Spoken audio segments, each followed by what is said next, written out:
Gas सिलेंडरच्या तुटवड्याचा अनेकांना फटका बसवताना दिसत आहे। ही जी काही युद्धजन्य स्थिती निर्माण झाली त्यामुळे व्यावसायिक सिलेंडरचं वितरण मागील आठवड्यापासून बंद करण्यात आल्यामुळे वाशिममधील जे काही व्यावसायिक गॅस सिलेंडरवर अवलंबून व्यावसायिक आहे त्यांना मोठ्या अडचणीचा सामना करावा लागत आहे। असेच एक वाशिम शहरातील चिंतामणी थाली आहे, यांना व्यावसायिक गॅस सिलेंडर मिळत नसल्यामुळे त्यांची जी काही चिंतामणी थाली आहे ही बंद करण्यात आलेली आहे।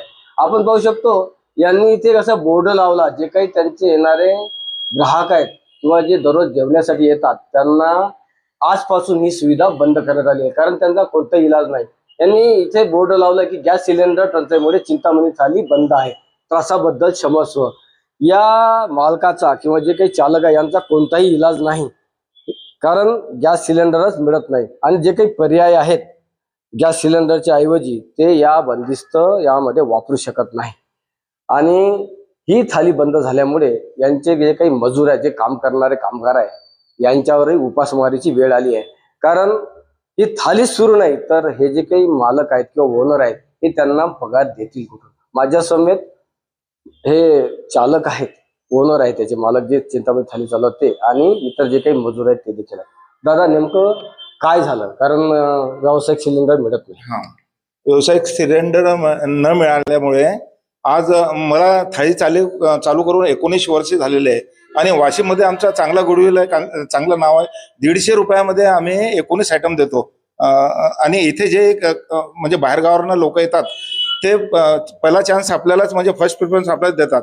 आता असं सिलेंडर नसल्यामुळे मला थाळी बंद करायची वेळ आलेली आहे आणि समोर 19 तारखेला गुढीपाडवा आहे। गुढीपाडवाला सगळे लोक नवीन ओपनिंग करतात, पण आमचं असं दुर्भाग्य आहे की आम्हाला म्हणजे 19 तारखेला आम्हाला बंद करायची वेळ आलेली आहे। तर आम्हाला सरकारला आमची विनंती आहे की लवकरात लवकर आम्हाला व्यावसायिक सिलेंडर उपलब्ध करून द्यावे। खरंच उद्विग्नता आहे, कारण उद्या मराठी नववर्ष आहे, गुढीपाडवा। या दिवशी अनेक व्यवसाय नवीन सुरू करतात, मात्र यांची गत कित्येक वर्षापासून सुरू असलेली चिंतामणी थाली केवळ गॅस सिलेंडर अभावी बंद करण्याची वेळ यांच्यावर आली आहे। माझ्यासमेत काही कामगार आहेत त्यांचे, त्यांना विचारू। दादा सांगा काय अडचण आली? आपली मतलब 2 शाखा होती, 2 शाखा गॅस ना पुरवठाने आपल्याला बंद करण्यात आली आहे। यामुळे काय झालंय की जे पण कामगार आमच्यावर डिपेंडंट आहे त्यांना पण खूप त्रास होतोय, आम्हाला पण खूप त्रास होतोय, कारण आम्ही पगार कुठून काढायचा। आजच मला एक आमच्या इथे काम करणारी ताई विचारत होती, उद्या आमचा नवीन सण आहे, आता आमचं काय होणार। पण मला तिला काही सांगता आलं नाही, कारण माझ्याकडेच काही उत्तर नाही। तर मला मोदी सरकार आणि देवाभाऊ सरकार या दोघांना विनंती आहे की लवकरात लवकर गॅस पुरवठा करा आणि आम्ही हे व्यवसाय सुरू करा। मजुरांना पण पगार देऊ शकणार आणि त्यामुळेच आम्हाला पण फायदा, मजुरांना पण फायदा होणार, ग्राहकांना पण फायदा होणार। ग्राहकांना खायला काही मिळत नाही आणि जे काही काम करणारे आहेत हे या थालीमध्ये राजस्थानी मजूर आहेत किंवा तेथील कामगार आहेत, जे या चिंतामणी थालीमध्ये गत कित्येक वर्षापासून काम करतात, मात्र अशी वेळ त्यांच्यावर कधीच आली नाही। क्या कहोगे महाराज, क्या? मैं चिंतामणी होटल का मैं आचार्य हूँ, राजस्थान से हूँ।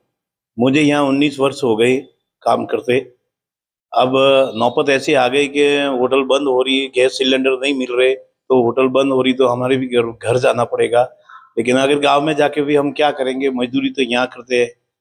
तो सरकार से निवेदन है कि गैस की दिक्कत मिटाए और हमारी नौकरी का हमारे बंदोबस्त करे।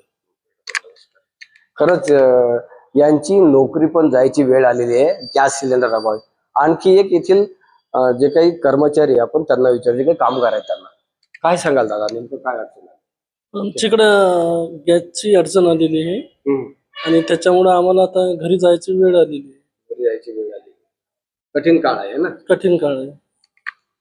खरंच यांना आपल्या भावना देखील व्यक्त करता येत नाहीत, कारण गॅस सिलेंडरमुळे यांचा जो रोजगार आहे तोही जाण्याची वेळ आली आहे। यासाठी यांनी विनंती केली आहे की सरकारने जे काही व्यावसायिक गॅस सिलेंडर आहे त्यांचा पुरवठा नियमित करावा, ज्यामुळे आमचा जो काही रोजगार आहे तो वाचून ही चिंतामणी थाली नियमित सुरू होईल। किशोर गोमाशे, न्यूज 18 मराठी, वाशिम।